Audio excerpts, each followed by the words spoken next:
How to make repost private on TikTok.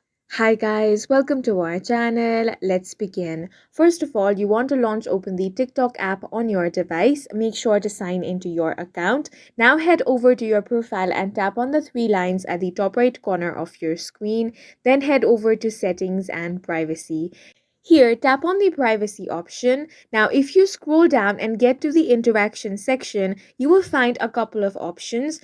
You're able to change the audience settings for all of these options, such as liked videos, so you can select only you to hide your liked videos. However, there is no option of repost in here. That is because as of 2025, TikTok does not offer a direct feature to make individual reposts private. When you repost a video, it is shared with your followers and may appear in their feeds.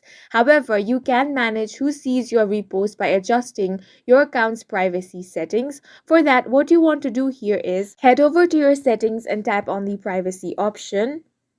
Then you want to toggle on the option of private account. With a private account, only users that you approve can follow you and watch your videos. So with a private account, only users you approve as followers will be able to view your repost. And that's it for this video. If you found it helpful, please make sure to hit the like button and subscribe for more videos like this.